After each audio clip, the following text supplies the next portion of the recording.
So I've just got hold of one of these. This is the GaAs M-75, GaAs M-75 low noise wideband preamplifier. Quite a small little device with a BNC connector on the top. BNC, I think that's male, female. I can't remember which is which with BNC. I think that's a female on top. It's currently powered by one of those multi adapters, so it's running off an external 12 volt supply. You can, if you want, run it off one of these PP9 battery, 9 volt. If you want to run it off internal power supply. It doesn't last very long, probably about 2 days, so don't expect great results with it. So that's why I've got it running off 12 volts. Quite simply, just take the back off, and there we have the connection for a 9 volt battery that goes inside. So what I'm going to do is I'm going to connect up this antenna. This is the ScanMaster TFA-10, and I'm going to use this antenna base here. This is a magnetic base, and quite simply that's going to go on there, and I'm going to extend the antenna. That can be extended up, I think, to about 1 meter in length.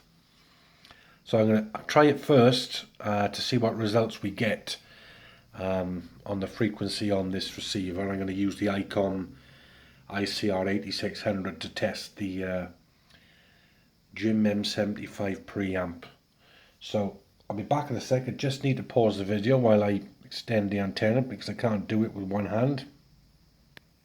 Okay, so I've got the antenna connected and currently tuned to 91.4 megahertz wide FM. So if I give it a bit of volume, not the best choice in music. Some people like this kind of music. If you take a look at the signal strength right there, if I just knock the band scope off a second, let's have a look. Okay, so if you look at the signal strength, it's just over signal 3 S3, and that is just coming off an Indo antenna, which is, as I said, the ScanMaster TFA-10. So what I'm going to do now is connect up the GaAs M-75 preamp, and let's have a look at what difference it makes, or not. Just going to pause the video again. Okay, so it's in place. Just a quick run through of the settings of it. You've got 3 settings there. You can see A, B and C. The first setting, A, is 225 to 1500 megahertz. Second setting on B is 108 to 185, and the last setting C, is 24 2150 megahertz. And you have this tuning dial here, which goes from gives you 0 dB gain right down to, well, there's minus 10, so I guess that must be about minus 15, right up to, I don't know if you can see it on the video. I can get the camera in, if the camera will focus, maybe. No, well, that says plus 20 anyway, and if you can see there, that actually says plus 20. So you can see at the moment now I've got it on position C, which is position C is 24 2150 megahertz, and we have got a signal strength of just over, well, probably about 4, signal 4. If we put the band scope on, and the width of the band scope is set at 2.5 meg. That's the width of the band scope. So let's turn the volume up. Do apologise for the choice of music.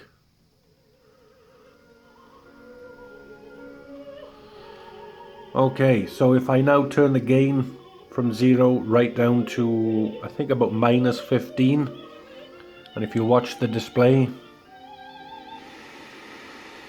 completely goes off. If I turn the gain back to 0, and if I turn the gain up to very slowly from 0 to +20 dB, if you watch the band scope and the waterfall display, that's now set at full. That's +20 dB. Okay, enough of that music. Okay, I'm going to revert this back to 0. I'm going to change the setting to the middle one, which is 108 to 185 megahertz, and change the frequency to, I think this is a telemetry or a data channel. If you listen to the noise it makes,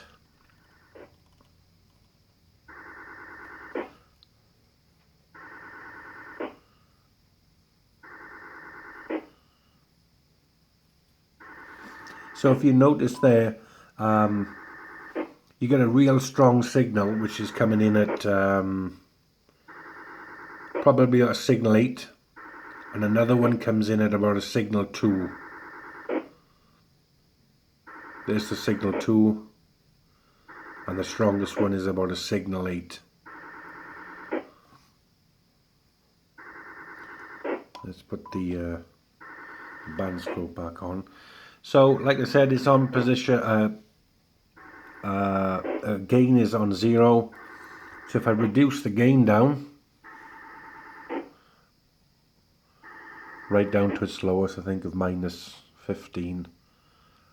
Now we only seem to get one transmission, and that's coming through at, I think, about a signal 4, maybe, if you look just there. Yeah, signal 4, maybe signal 5. If I turn the gain, if I start increasing it right up to +20 dB,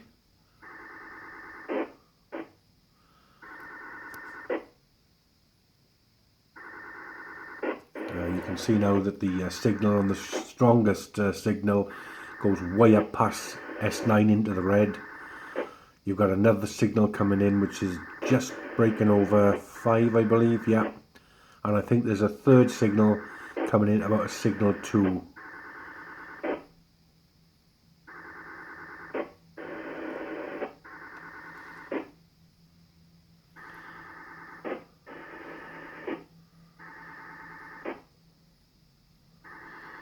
So what I'm going to do now is just change this back to 0.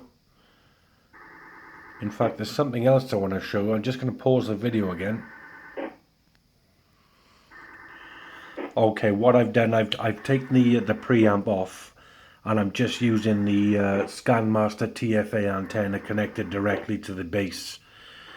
So you can now see what it's like running without the preamp, or the M-75 preamp.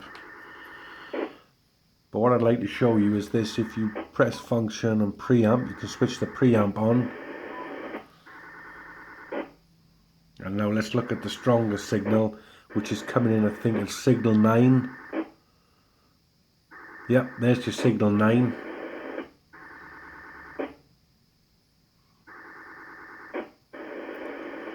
Another one comes in at about a signal 4.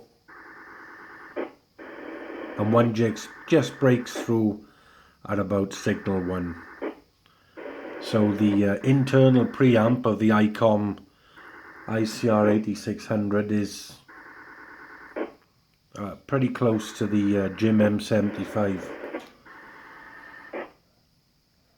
The only difference is obviously you can turn this dial to variable, or I should say